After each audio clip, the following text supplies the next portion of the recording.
Effect of gravity on the liquid pressure. इससे पढ़ना है, आपने अभी पढ़ा है जस्ट कि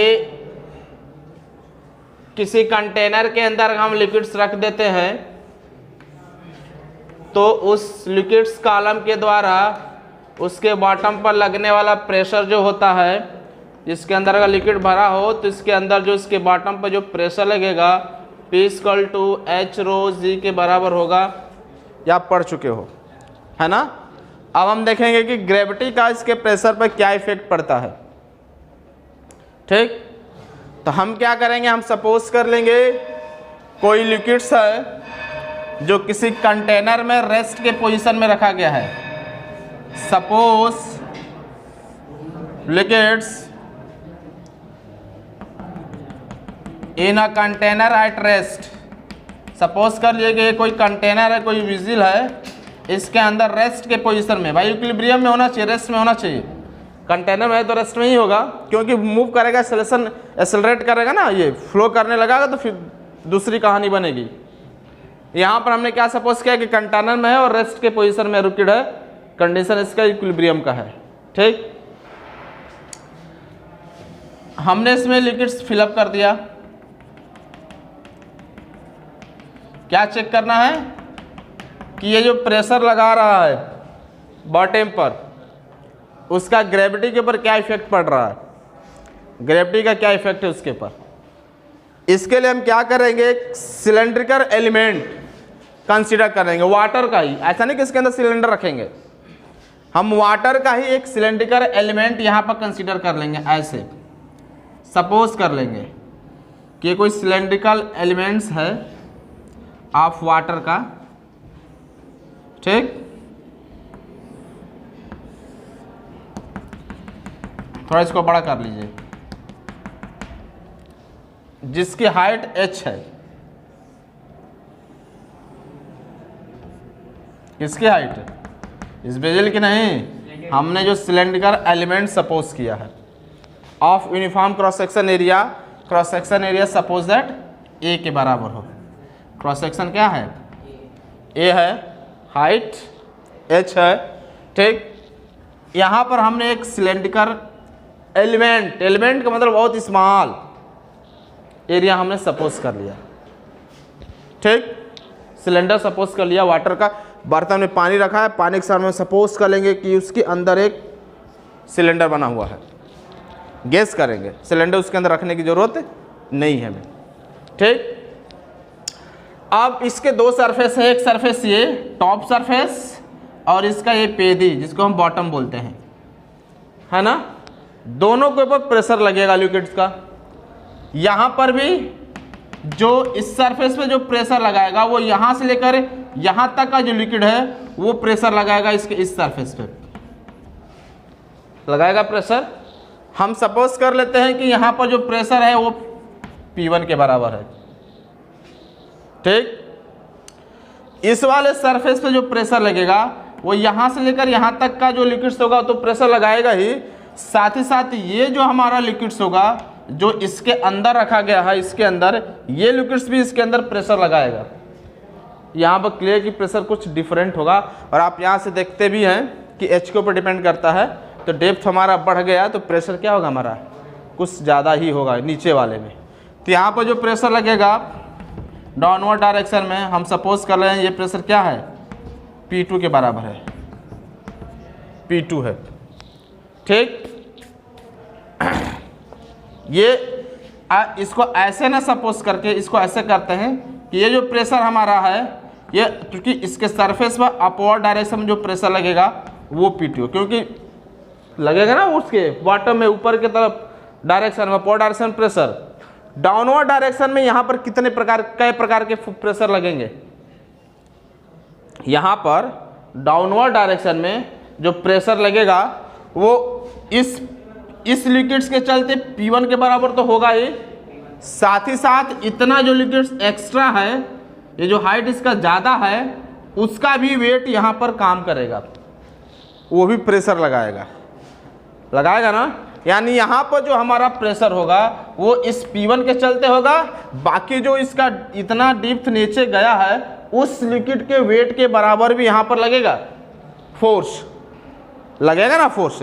यहाँ पर अगर हम फाइंड करना चाहते हैं, अगर यहाँ पर जो फोर्स लग रहा है लिक्विड के चलते, सिर्फ इतना ही लिक्विड है यहाँ पर, कि उसकी हाइट इसके सरफेस से कितना है, यहाँ से लेकर यहीं तक हाइट है, तो इस लिक्विड्स के द्वारा अगर हम यहाँ पर फोर्स अगर F1 सपोज करें तो F1 की वैल्यू कितनी हो जाएगी, P बराबर क्या आता है F बाई में A, तो F बराबर क्या हो जाएगा P है, तो F1 equal to P1 A, area तो सेम है, तो F1 इक्वल टू क्या हो जाएगा P1 A के बराबर होगा।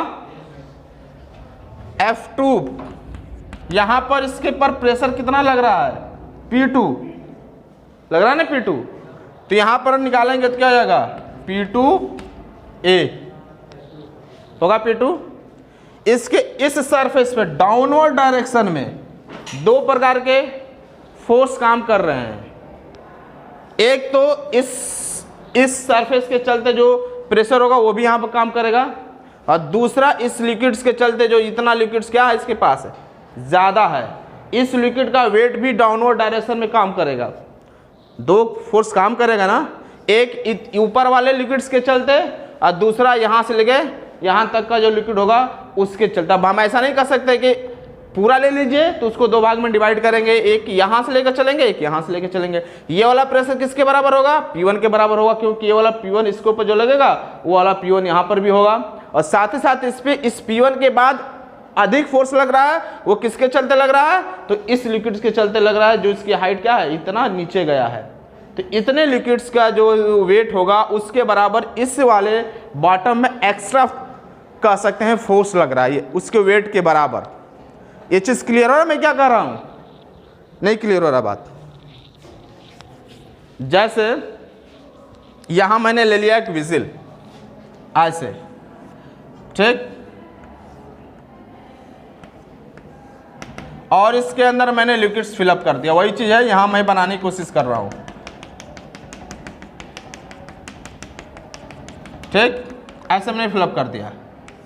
अब यहां पर प्रेशर कितने लिक्विड्स के चलते होगा, इस वाले में इसके अंदर जो लिक्विड्स होगा ना ये, उसी के चलते इसके ऊपर बस सिर्फ लगेगा प्रेशर, नीचे वाले के चलते वो हम कंसीडर नहीं करेंगे। लेकिन इस सरफेस की अगर हम कंसीडर करें तो ये प्रेशर तो अगर ये मान लीजिए 5 हो तो 5 तो यहाँ काम कर ही रहा है, साथ ही साथ ये जो एक्स्ट्रा लिक्विड इसके अंदर है ये वाला भी प्रेशर लगाएगा इसके बॉटम में नीचे की तरफ, लगाएगा कि नहीं लगाएगा, तो यहाँ पर डबल लगेगा नहीं फोर्स, एक ऊपर वाले के चलते, अब बाद में जो एक्स्ट्रा लिक्विड्स बचा है वो भी इसके ऊपर लगाएगा बॉटम, तो बॉटम में दो तरह का फोर्स लगा। फील हो रहा है मतलब क्या कहा जा रहा है यहाँ पर, तो डाउनवर्ड डायरेक्शन में दो फोर्स हो गया और अपवर्ड डायरेक्शन में P2 हो गया, क्योंकि ये ऊपर की तरफ लगा रहा है फोर्स। किसी चीज को लिक्विड में डालते हैं तो ऊपर की तरफ फोर्स लगता है कि नहीं लगता है, वो F2 लगाएगा ऊपर की तरफ और डाउनवर्ड डायरेक्शन में दो फोर्स। चूंकि ये रेस्ट में है सिलेंडर, इसके अंदर किस फॉर्म में है, हमने बताया था लिक्विड एट रेस्ट में है ये, तो इधर वाला फोर्स को हम कंसीडर नहीं करेंगे, कैंसिल आउट कर देगा एक दूसरे को। लिक्विड रेस्ट में है, फ्लो नहीं कर रहा है, इसका मतलब upward force equal to downward force, जो अपवर्ड फोर्स होगा वो डाउनवर्ड फोर्स के क्या होगा इक्वल हो जाएगा। Net upward force equal to downward force, तभी वो रेस्ट के पोजीशन में होगा, नहीं तो अगर अपवर्ड ज्यादा होगा तो उछाल के फेंक देगा ऊपर। जैसे आप पढ़े होंगे देखे भी होंगे किसी लिक्विड में किसी चीज को जब इमर्स करते हैं क्या होता है, अपवर्ड फोर्स ज्यादा होता है तुरंत वो ऊपर आ जाता है। बट अगर ये दोनों फोर्स एक दूसरे के इक्वल हो, और चूंकि मैंने बोला है कि इसी के अंदर है, ये रेस्ट के पोजीशन में है, ना फ्लो कहीं नहीं कर रहा है, ऊपर नीचे नहीं जा रहा है, तो रेस्ट के कंडीशन में, तो इसका मतलब कि अपवर्ड फोर्स और डाउनवर्ड फोर्स दोनों आपस में क्या होगा इक्वल होगा। ये कुछ समझ में आ रहा बात है, क्यों कुछ बोलते रहिए आप लोग। तो पहले हम वेट निकाल लेते हैं, ये तो मैंने निकाल लिया कि यहाँ पर जो फोर्स लगेगा P1 होगा। हम देखते हैं कि यहाँ पर जो एक्स्ट्रा लिक्विड है उस लिक्विड का वेट कितना होगा, ये हम निकाल लेते हैं, ठीक। तो W इक्वल टू क्या हो जाएगा बताइए, मास अभी कैलकुलेट किया आप इनटू ग्रेविटी निकालेंगे, और मास कितना हो जाएगा वॉल्यूम इनटू डेंसिटी, वॉल्यूम को क्या लिख देंगे A into H, density rho, इस लिक्विड की डेंसिटी रो हमने सपोज कर ली, और ये क्या हो जाएगा जी।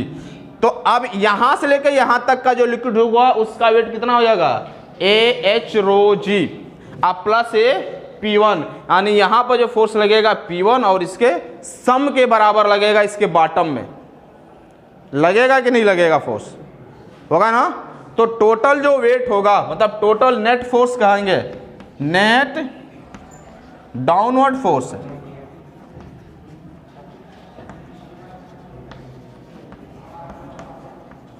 प्रेशर का सकते इक्वल टू अपवर्ड फोर्स या प्रेशर आप कह लीजिए, ठीक।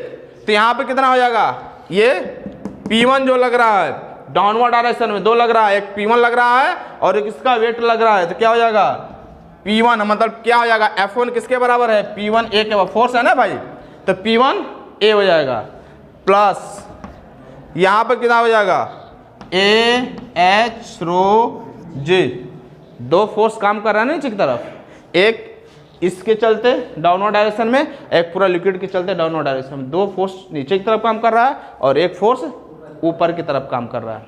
वो फोर्स कितना है P2A है, समझ में आ रहा है बात, T इक्वल टू हो जाएगा P2A।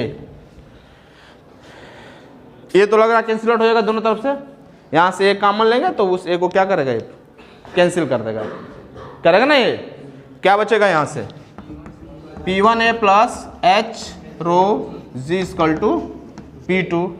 तो इसका मतलब मैं यहां लिख दे रहा हूं P2 equal to P1 plus H rho G, यानी जो बॉटम पर प्रेशर लगेगा वो ऊपर वाला प्रेशर प्लस इस कॉलम के चलते, लिक्विड कॉलम के चलते प्रेशर होता है, वो दोनों के सम के बराबर होता है बॉटम पर प्रेशर। बात समझ आ रहा है कि किसी भी ऑब्जेक्ट को अगर लिक्विड में हम डुबोएंगे, किसी भी ऑब्जेक्ट को अगर इसको मैंने लिक्विड में डुबो दिया, इमर्स कर दिया, ये मैंने लिक्विड में इमर्स कर दिया, तो इसके ऊपर जो फोर्स लगेगा और इसके नीचे जो फोर्स लगेगा, यहां पर जो फोर्स लगेगा वो ऊपर लगने वाला फोर्स अब प्लस इतना जो हाइट कवर किया है लिक्विड, उसके वेट के सम के बराबर नीचे की तरफ फोर्स लगेगा। समझ में आ रहा है, नीचे वाले बॉटम में कितना फोर्स लगेगा P1 मतलब उसके ऊपरी सरफेस पे, अब प्लस जो लिक्विड कॉलम है, जितनी लिक्विड जितना उसका जो है इमर्स किया गया होगा नीचे की तरफ, लिक्विड में जितना कॉलम बनाएगा उसके वेट के बराबर, दोनों के सम के बराबर तो नीचे वाले पर प्रेशर होगा। ये चीज समझ में आ रहा है। अब अगर हम इसको ऐसे कर दें, क्या P2 इसको यहां भेज देंगे, P1 इक्वल टू क्या हो जाएगा H रो जी, यही तो मैंने बताया था कि ऊपर लगने वाला प्रेशर और नीचे लगने वाले प्रेशर दोनों का डिफरेंस क्या होता है H0 होता है, जो मैंने अभी बताया ना यहाँ पर कि H0 मतलब क्या, कि इस लिक्विड का प्रेशर नहीं है, क्या होता है दोनों सरफेस पे लगने वाले प्रेशर का डिफरेंस होता है। तो हम क्या बोलेंगे, प्रेशर डिफरेंस है। दो अगर किसी ऑब्जेक्ट को लिक्विड में इमर्स करते हैं तो दोनों के ऊपर लगने वाले फोर्स प्रेशर का जो डिफरेंस होता है उसको हम बोलते हैं क्या H रो जी। वो प्रेशर नहीं होता, लिक्विड का प्रेशर नहीं कहेंगे, क्या बोलेंगे प्रेशर का डिफरेंस होता है H रो जी, ठीक। तो हम डिफरेंस ऑफ प्रेशर भी कहेंगे, ये इसको हम डेल्टा P से भी डिनोट कर सकते हैं, क्या हो जाएगा H रो जी, यहां से डिफरेंट। तो H रो जी मतलब बोल तो देते हैं कि pressure of the liquids, but pressure of the liquids का मतलब कि डिफरेंस ऑफ द प्रेशर, दोनों सरफेस के प्रेशर के डिफरेंस के बराबर होता है क्या H रो जी होता है। ये चीज क्लियर होगा। और साथ साथ ये भी क्लियर होगा कि यहां पर जो प्रेशर लगेगा, यहां पर प्रेशर क्या होगा ज्यादा होगा। कितना ज्यादा होगा, कितना ज्यादा होगा, कॉलम का जो वेट होगा उसी के बराबर, और कॉलम का वेट कितना है H रो जी के बराबर है, तो H रो जी प्रेशर ज्यादा लगेगा। अगर यहां पर प्रेशर 10 तो यहां पर कितना होगा 10 प्लस दिस H रो जी। यहां पर प्रेशर अगर 5 तो यहां पर 5 प्लस है H रो जी। यहां पर प्रेशर अगर 50 तो यहां पर कितना हो जाएगा 50 प्लस है H रो जी। बॉटम में H रो जी प्रेशर क्या होता है अधिक लगता है। ये चीज क्लियर हो रहा है कहने का मतलब, ठीक। अब सपोज इस सिलेंडर को ऊपर की तरफ घसका दिया जाए, घसका कर इसके सरफेस के ऊपर लाया जाए। तो अब इसके सरफेस पे जैसे ये सिलेंडर है यहाँ पर, अब मैंने इसको रिमूव कर दिया यहाँ पर, तो अब इसके सरफेस पे जो लगेगा प्रेशर वो बोलेंगे एटमॉस्फेरिक प्रेशर। अब तो एयर के द्वारा ही प्रेशर लगेगा ना इसके सरफेस पे, तो क्या हो जाएगा एटमॉस्फेरिक प्रेशर। तो P1 को हम क्या डिनोट कर सकते हैं, PA के बराबर जनरल में, और नीचे जो प्रेशर होगा उसको हम सिर्फ कर देंगे P, pressure at the bottom. तो इस फार्मूले में हम चेंज कर सकते हैं P equal to PA plus H rho G, ये भी हमारा बन जाएगा एटमॉस्फेरिक प्रेशर।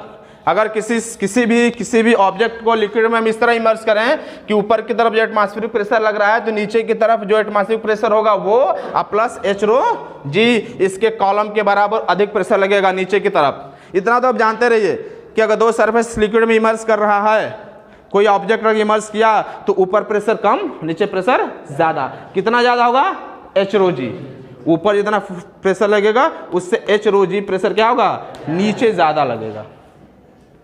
ये चीज समझ में आ रहा है। दूसरी चीज हमें पढ़ना था इफेक्ट ऑफ द ग्रेविटी। अभी तो हम प्रेशर के बारे में डिस्कस कर रहे हैं कि किस सरफेस पे कितना प्रेशर लगेगा, इस वाले सरफेस पे उतने लिक्विड कॉलम्स से ज्यादा प्रेशर लगेगा, कितना, जितना पार्ट वो डूबा होगा उसके लिक्विड कॉलम्स के बराबर नीचे वाले सरफेस पे ज्यादा प्रेशर लगेगा। क्लियर हुआ बात।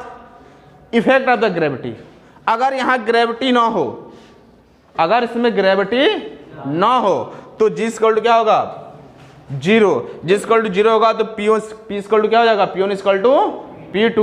तो in the absence of gravity, gravity नहीं होगा तो G की वैल्यू क्या हो जाएगी 0। जैसे G की वैल्यू 0 होगा P1 इक्वल टू P2, यही तो होता है पास्कल लॉ। ध्यान याद रखिए, याद करें मैंने पास्कल लॉ क्या लिखवाया था कि pressure in a liquid at rest, तो रेस्ट में तो ये है लिक्विड में, is same in all direction if we ignore the gravity. यदि हमने ग्रेविटी को इग्नोर कर दिया तो इसके अंदर सारा प्रेशर क्या होता है हर पॉइंट पर सेम होता है, बशर्ते ग्रेविटी क्या होना चाहिए कंसीडर नहीं करें।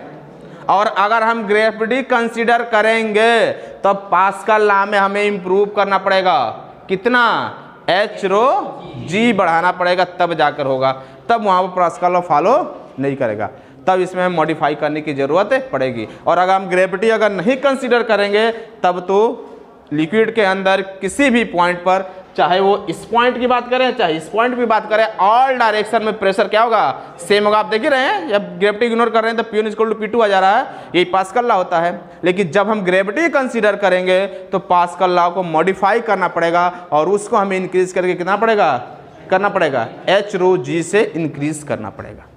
बात समझ में आया, नोट करिए आगे, तो फिर आगे देखते हैं। कोई डाउट पूछना है तो पूछ लीजिए। चलिए, तो अब आप एक क्वेश्चन बताइए। सपोज दैट मैंने यहां पर एक विजिल ले लिया, ठीक,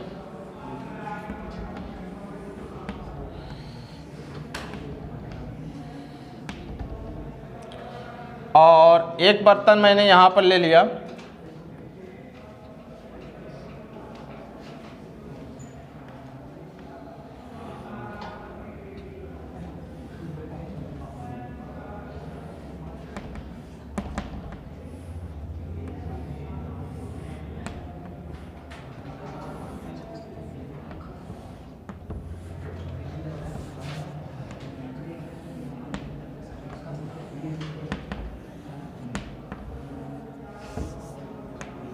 और आपको बताना है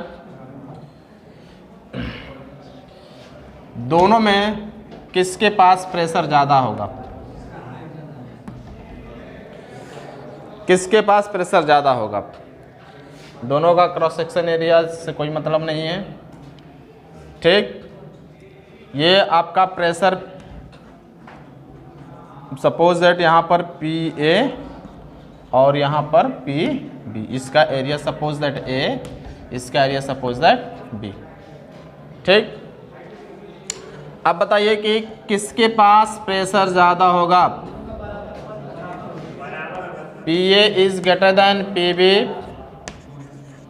PB is greater than PA and P A equal to P B.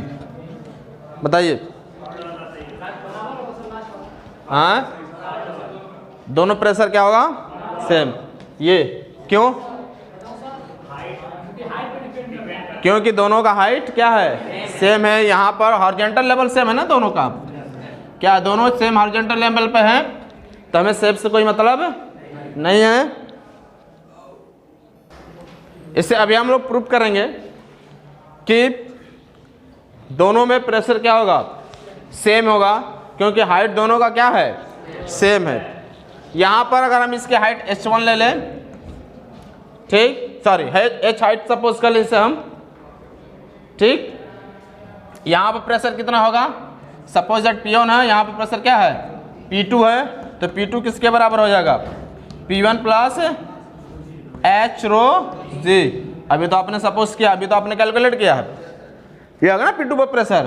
भाई यहाँ पर प्रेशर इससे h रो जी ज़्यादा होगा इस लिक्विड कॉलम्स के द्वारा। यहाँ पर अगर लिक्विड फिलअप कर दिया जाए, सपोज दैट इसके अंदर लिक्विड भरा हुआ हो, इसके अंदर भी लिक्विड क्या है आपका? भरा हुआ है, ठीक। तो h रो जी ज़्यादा होगा। हाँ, डेंसिटी दोनों का सेम है, कंसीडर करके चलेंगे हम, ठीक। अब इसकी हम बात करते हैं। हम सपोज कर लें तो इसका हाइट h1 और यहाँ से लेके यहाँ तक हाइट क्या है आपका? h2, ठीक। इस सरफेस की बात करते हैं। इस सरफेस पे कितना प्रेशर होगा?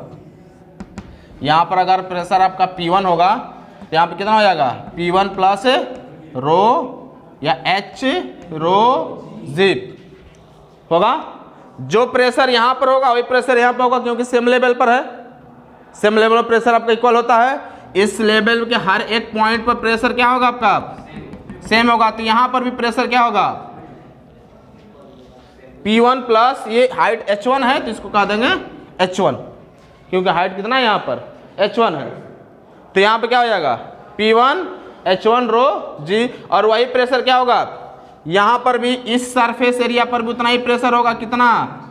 P1 h1 रो और जे। और इससे नीचे, इससे कितना ज़्यादा हो जाएगा? h2 रो जी ज़्यादा होगा। इतनी हाइट के बराबर प्रेशर ज़्यादा होगा ना यहाँ पर। अगर यहाँ की प्रेशर बात करेंगे तो ऊपर वाला प्रेशर तो रहेगा ही, P1 h1 रो जी। कितना ज़्यादा होगा? ये हाइट प्लस h2 रो जी। प्रेशर ज़्यादा होगा कि नहीं होगा इस वाले सरफेस पे? भाई h रो जी ज़्यादा होता है ना प्रेशर नीचे वाले सरफेस पे। तो यहाँ पर हाइट h2 है तो मैंने h2 रो जी कर दिया, ज़्यादा होगा यहाँ पर प्रेशर। इसको कैलकुलेट करते हैं क्या? P1 प्लस इसमें से क्या होगा? रो और जी कॉमन ले लेंगे, क्या होगा? h1 plus h2। तो P1 प्लस रो जी, और ये h1 और h2 किसके बराबर है आपका? सेम हॉरिजॉन्टल लेवल में। कहाँ है? h के बराबर है। तो क्या हो जाएगा? h और ये दोनों बराबर आया कि नहीं आया? P1 प्लस h रो जी। मतलब कि ये जो प्रेशर है वो शेप के ऊपर डिपेंड नहीं करता है। अगर डेंसिटी बराबर है और हाइट अगर सेम है तो चाहे कुछ भी शेप हो, प्रेशर क्या होता है हमारा? सेम होता है। जैसे कि आपने देखा यहाँ पर pressure P1 plus h rho जी और यहाँ पर भी क्या हो गया? P1 प्लस h रो जी। क्लियर हुआ ये? कोई डाउट इसमें? नहीं डाउट? नोट करिए तो एक और क्वेश्चन देते हैं। 3B मैंने लिया with same area and same volume of liquids का वॉल्यूम भी सेम है। सपोज इसमें 2 लीटर एंड 2 लीटर। एरिया सबका सेम है, बेस एरिया ए एंड ए। काफ़ी चौड़ा लग रहा है ये ना, A and A. Base area सबका क्या आपस में सेम है, ठीक। इसका बेस ए है, यहाँ भी बेस ए है, यहाँ भी बेस ए है। तो आपको बताना है अगर यहाँ पर प्रेशर पी ए हो, यहाँ पर प्रेशर अगर सपोज दैट पी बी हो और यहाँ पर प्रेशर अगर पी सी हो, ABC एरिया बराबर है बेस एरिया। तो बता देना है आपको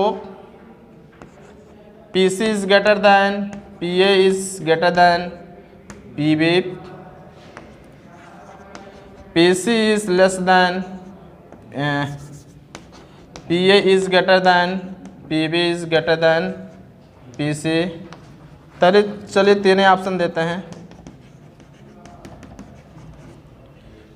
बताइए, same volume of liquid and same area, किस में प्रेशर ज़्यादा होगा?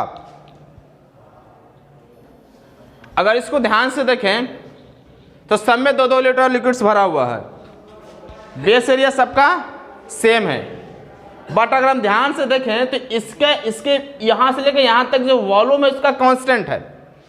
यहाँ पर बेस एरिया तो सेम है, बस वॉल्यूम यहाँ पर क्या हो रहा है, इंक्रीज कर रहा है, और यहाँ वॉल्यूम क्या हो रहा है, धीरे धीरे डिक्रीज कर रहा है। तो जब 2-2 लीटर वॉल्यूम हम भरेंगे, वो लिक्विड इसके हम फिलअप करेंगे, तो इसका वॉल्यूम बढ़ने के चलते इसका लेवल क्या हो जाएगा, कम हो जाएगा, कम होगा। यहाँ वॉल्यूम क्या होगा मेरा, डिक्रीज कर रहा है, तो यहाँ पर लेवल क्या होगा, कुछ ज़्यादा हो जाएगा। यहाँ कांस्टेंट है तो यहाँ भी इसके अपेक्षा कुछ ज़्यादा ही जाएगा, बट इससे थोड़ा कम हो जाएगा, होगा कम। तो मतलब किसमें ज़्यादा हो जाएगा प्रेशर, किसकी हाइट ज़्यादा है, C की, उससे ज़्यादा A की, और सबसे कम B की। तो PC is greater than PA is greater than PB, यानी ये वाला मेरा क्या होगा ऑप्शन सही हो जाएगा। बात समझ में आया? सेम लिक्विड भरा जाएगा तब डेंसिटी दोनों की, तीनों की, मतलब लिक्विड की डेंसिटी सेम है, मतलब सेम है लिक्विड सही, इसमें वही वाटर ही फिलअप कर लीजिए तीनों में, ठीक। बशर्ते वॉल्यूम चेंज हो जाने के चलते अब लेवल उसका क्या होगा, घट जाएगा, सेम लेवल नहीं रह पाएगा, और जैसे इसका लेवल सेम नहीं होगा प्रेशर क्या हो जाएगा, उसका डिफरेंट हो जाएगा। तो हम देख के बता सकते हैं किसमें प्रेशर कम होगा, किसमें ज़्यादा होगा। कुछ समझ में आ रहा है बात है? गुड।